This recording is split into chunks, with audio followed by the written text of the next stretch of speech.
राधे राधे। प्यारे दोस्तों, धार्मिक कथाएं चैनल में आपका हार्दिक स्वागत है। आज मैं अपनी वीडियो में बृहस्पतिवार व्रत कथा सुनाने जा रही हूँ। इस दिन केले का पूजन करना चाहिए। कथा और पूजन के समय मन, कर्म और वचन से शुद्ध होकर मनोकामना पूर्ति के लिए बृहस्पति देव से प्रार्थना करनी चाहिए। मेरी इच्छाओं को बृहस्पति देव अवश्य पूर्ण करेंगे, ऐसा मन में दृढ़ विश्वास रखना चाहिए। दिन में एक ही समय भोजन करना चाहिए। भोजन पीले चने की दाल आदि का करें। नमक ना खाएं। पीले वस्त्र पहनें। फलों का प्रयोग करें। पीले चंदन से पूजन करें। पूजन के बाद प्रेम पूर्वक गुरु महाराज की कथा सुननी चाहिए। इस व्रत को करने से मन की इच्छाएं पूर्ण होती है और बृहस्पति महाराज प्रसन्न होते हैं। धन, विद्या, पुत्र तथा मनोवांछित फल की प्राप्ति होती है। परिवार में सुख तथा शांति रहती है। इसलिए जय व्रत और कथा सर्वश्रेष्ठ और फलदायक है। प्यारे दोस्तों, यदि आपने मेरा चैनल धार्मिक कथाएं लाइक और सब्सक्राइब नहीं किया तो ज़रूर करें। बेल आइकन दबाना ना भूलें ताकि आने वाली सभी वीडियोज की जानकारी आपको सबसे पहले हो सके। वीडियो को पूरी सुने। सुनने के बाद कमेंट बॉक्स में जय बृहस्पति देव लिखना ना भूलें। बृहस्पतिवार की कथा। प्राचीन समय की बात है कि भारत में एक राजा राज्य करता था। वह बड़ा प्रतापी तथा दानी था। वह नित्य प्रति मंदिर में भगवत दर्शन करने जाता था। वह ब्राह्मण और गुरु की सेवा किया करता था। उसके द्वार में कोई भी जाचक निराश नहीं लौटता था। वह प्रत्येक गुरुवार को व्रत रखता एवं पूजन करता था। हर दिन गरीबों की सहायता करता था। परंतु यह बात उसकी रानी को अच्छी नहीं लगती थी। वह ना तो व्रत करती और ना ही किसी को एक पैसा भी दान में देती थी। वह राजा से भी ऐसा करने को मना किया करती थी। प्यारे दोस्तों, एक समय की बात है कि राजा शिकार खेलने वन को चले गए। घर पर रानी और दासी थी। उसी समय गुरु बृहस्पति ने साधु का रूप धारण कर राजा के दरवाजे पर भिक्षा मांगी तो वह कहने लगी, हे साधु महाराज, मैं इस दान और पुण्य से तंग आ गई हूँ। इस कार्य के लिए तो मेरे पति देव ही बहुत हैं। अब आप ऐसी कृपा करें कि सारा धन नष्ट हो जाए तथा मैं आराम से रह सकूं। साधु रूपी बृहस्पति देव ने कहा, हे देवी, तुम बड़ी विचित्र हो। संतान और धन से कोई दुखी नहीं होता है, इसको सभी चाहते हैं। पापी भी पुत्र और धन की इच्छा करता है। अगर तुम्हारे पास धन अधिक है तो भूखे मनुष्यों को भोजन कराओ, प्याऊ लगवाओ, ब्राह्मणों को दान दो, धर्मशालाएं बनाओ, कुआं, तालाब, बावड़ी, बाग बगीचे आदि का निर्माण कराओ तथा निर्धनों की कुंवारी कन्याओं का विवाह कराओ, साथ ही यज्ञ आदि करो। इस प्रकार के कर्मों से आपके कुल का और आपका नाम परलोक में सार्थक होगा। इस स्वर्ग की प्राप्ति होगी।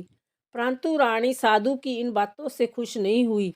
उसने कहा, हे साधु महाराज, मुझे ऐसे धन की आवश्यकता नहीं जिसको मैं अन्य लोगों को दान दूं तथा जिसको रखने और संभालने में ही मेरा सारा समय नष्ट हो जाए। प्यारे दोस्तों, साधु ने कहा, हे देवी, यदि तुम्हारी ऐसी इच्छा है तो जैसा मैं तुम्हें बताता हूँ तुम वैसा ही करना। बृहस्पतिवार के दिन घर को गोबर से लीपना, अपने केसों को पीली मिट्टी से धोना, केसों को धोते समय स्नान करना, राजा से कहना वह हजामत करवाए, भोजन में मांस मंद्रा खाना, कपड़ा धोबी के जहाँ धुलने डालना। इस प्रकार 7 बृहस्पतिवार करने से तुम्हारा सब धन नष्ट हो जाएगा। जय कहकर साधु महाराज रूपी बृहस्पति देव अंतर ध्यान हो गई। रानी ने साधु के कहने के अनुसार 7 बृहस्पतिवार वैसा ही करने का विचार किया। साधु के बताए अनुसार करते हुए केवल 3 बृहस्पतिवार ही बीते थे कि उसकी समस्त धन संपत्ति नष्ट हो गई। भोजन के लिए दोनों समय परिवार तरसने लगा तथा संसारिक भोगों से दुखी हो रहने लगा। तब वह राजा रानी से कहने लगा कि हे रानी, तुम जहाँ पर रहो मैं दूसरे देश को जाता हूँ, क्योंकि जहाँ पर मुझे सभी मनुष्य जानते हैं, इसलिए मैं जहाँ कोई कार्य नहीं कर सकता। देश चोरी परदेश भीख बराबर है। ऐसा कहकर राजा परदेश चला गया। वहाँ जंगल से लकड़ी काट कर लाता और शहर में बेचता। इस तरह जीवन व्यतीत करने लगा। इधर राजा के बिना रानी और दासियां दुखी रहने लगी। किसी दिन भोजन मिलता और किसी दिन जल पीकर ही रह जाती। एक समय रानी और दासियों को 7 दिन बिना भोजन के व्यतीत हो गए। तो रानी ने अपनी दासी से कहा, हे दासी, जहाँ पास ही के नगर में मेरी बहन रहती है, वह बड़ी धनवान है। तू उसके पास जा और वहाँ से 5 सिर भेजर मांग कर ले आ, जिससे कुछ समय के लिए गुजर हो जाएगी। दासी रानी की बहन के पास गई। रानी की बहन उस समय पूजा कर रही थी। बृहस्पतिवार का दिन था। दासी ने रानी की बहन से कहा, हे रानी, मुझे अपनी बहन ने भेजा है, मुझे 5 सेर भेजर दे दो। दासी ने जय बात अनेक बार कही, परंतु रानी की बहन ने कोई उत्तर नहीं दिया, क्योंकि वह उस समय बृहस्पतिवार की कथा सुन रही थी। जब दासी को रानी की बहन से कोई उत्तर नहीं मिला तो वह बहुत दुखी हुई।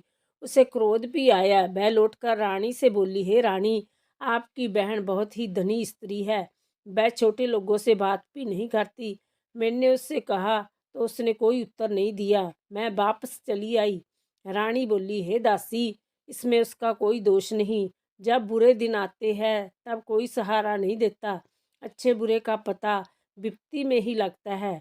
जो ईश्वर की इच्छा होगी वही होगा, जैसा हमारे भाग्य का दोष है।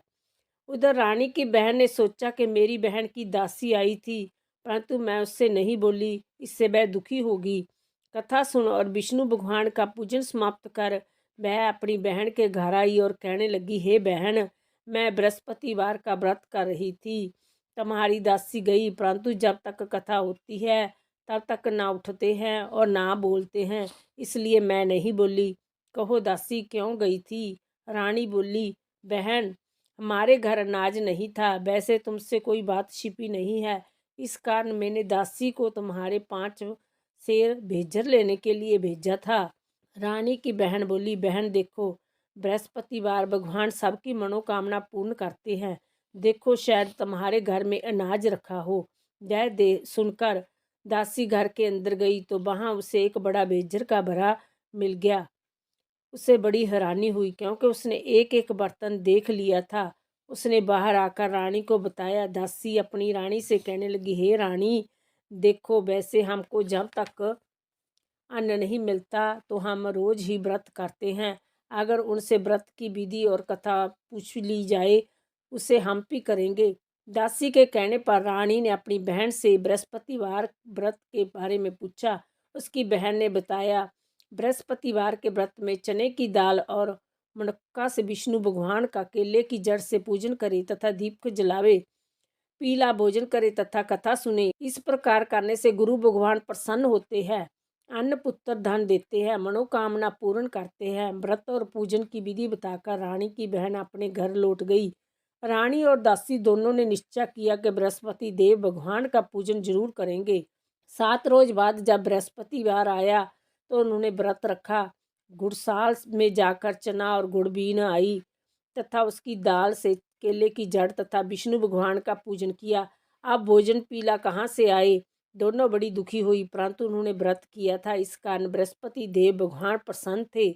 एक साधारण व्यक्ति के रूप में वह 2 थालों में सुंदर पीला भोजन लेकर आए और दासी को देकर बोले, हे दासी, जय भोजन तुम्हारे और रानी के लिए है, तुम दोनों करना।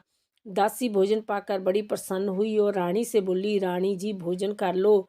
रानी को भोजन आने के बारे में कुछ पता नहीं था, इसलिए वह दासी से बोली, जा तू ही भोजन कर, क्योंकि तू हमारी व्यर्थ में हंसी उड़ाती है। दासी बोली, एक व्यक्ति भोजन दे गया है। रानी कहने लगी, वह भोजन तेरे ही लिए दे गया है, तू ही भोजन कर। दासी ने कहा, वह व्यक्ति हम दोनों के लिए 2 थाली में भोजन दे गया है, इसलिए मैं और आप दोनों ही साथ साथ भोजन करेंगी। दोनों ने गुरु भगवान को नमस्कार कर भोजन आरंभ किया। उसके बाद से वह प्रत्येक बृहस्पतिवार को गुरु भगवान का व्रत और पूजन करने लगी। बृहस्पतिवार भगवान की कृपा से उनके पास धन हो गया, परंतु रानी फिर पहले की तरह आलस्य करने लगी। तब दासी बोली, देखो रानी, तुम पहले भी इस प्रकार आलस्य करती थी, तुम्हारे धन के रखने से कष्ट होता था, इस कारण सभी धन नष्ट हो गया था। अब गुरु भगवान की कृपा से धन मिला है तो फिर तुम्हें आलस्य होता है। बड़ी मुसीबतों के बाद हमने जय धन पाया है, इसलिए हमें दान पुण्य करना चाहिए तथा भूखे मनुष्यों को भोजन कराओ, प्याऊ लगवाओ, ब्राह्मणों को दान दो, कुआं, तालाब, बावड़ी आदि का निर्माण कराओ, मंदिर पाठशाला बनवाकर दान दो, कुंवारी कन्याओं का विवाह कराओ, धन को शुभ कार्य में खर्च करो, जिससे तुम्हारे कुल का यश बढ़े तथा स्वर्ग प्राप्त हो, फिर प्रसन्न हो। दासी की बात मानकर रानी ने इसी प्रकार के कर्म करने आरंभ किए। उसका काफ़ी यश फैलने लगा। एक दिन रानी और दासी आपस में विचार करने लगी कि ना जाने राजा किस दशा में होंगे, उनके कोई खोज खबर नहीं है। गुरु भगवान से उन्होंने प्रार्थना की और भगवान ने रात्रि में राजा को सपन में कहा, हे राजा उठ, तेरी रानी तुझको जार करती है, अब अपने देश को लौट जा। राजा प्रंतःकाल उठा। वह विचार करने लगा कि स्त्री जाति खाने और पहनने की ही साथी होती है, पर भगवान की आज्ञा मानकर वह अपने नगर को चलने के लिए तैयार हुआ। जब राजा प्रदेश गया तो प्रदेश में बहुत दुखी रहने लगा। प्रतिदिन जंगल से लकड़ी बीन कर लाता और उसे शहर में बेचकर अपने दुखी जीवन को बड़ी कठिनता से व्यतीत करता था। एक दिन राजा दुखी हो अपनी पुरानी बातों को जार करके रोने लगा। उस जंगल में बृहस्पति देव एक साधु का रूप धारण कर आए और राजा के पास आकर बोले, हे लकड़हारे, तुम इस सुनसान जंगल में किस चिंता में बैठे हो, मुझे बतलाओ। यह सुनकर राजा के नेत्रों में जल भर आया और साधु की वंदना कर बोले, हे प्रभु, आप सब कुछ जानने वाले हैं। इतना कहकर राजा ने साधु को अपनी संपूर्ण कहानी सुना दी। महात्मा दयालु होते हैं। वह राजा से बोले, हे राजा, तुम्हारी पत्नी ने बृहस्पतिवार के प्रति अपराध किया था, जिसके कारण तुम्हारी यह दशा हुई। अब तुम किसी प्रकार की चिंता मत करो, भगवान तुम्हें पहले से अधिक धन देंगे। देखो, तुम्हारी पत्नी ने बृहस्पतिवार का व्रत आरंभ कर दिया है। अब तुम भी बृहस्पतिवार का व्रत करके चने की दाल व गुड़ जल के लोटे में डालकर केले का पूजन करो, फिर कथा कहो। जय सुनो, भगवान तुम्हारी सब मनोकामनाओं को पूर्ण करेंगे।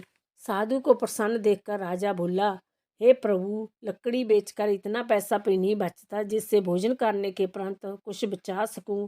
मैंने रात्रि में अपनी रानी को व्याकुल देखा। मेरे पास कोई साधन नहीं जिससे मैं उसका समाचार जान सकूं। फिर मैं बृहस्पति देव की कथा कहानी कहूँ, जय भी मुझको कुछ मालूम नहीं है। साधु ने कहा, हे राजा, तुम किसी बात की चिंता मत करो। बृहस्पतिवार के दिन तुम रोजाना की तरह लकड़ियाँ लेकर शहर में जाओ। तुम्हें रोज से दुगना धन प्राप्त होगा, जिससे तुम बड़ी भांति भोजन कर लोगे तथा बृहस्पति देव की पूजा का सामान भी आ जाएगा। बोलो बृहस्पति देव की जय।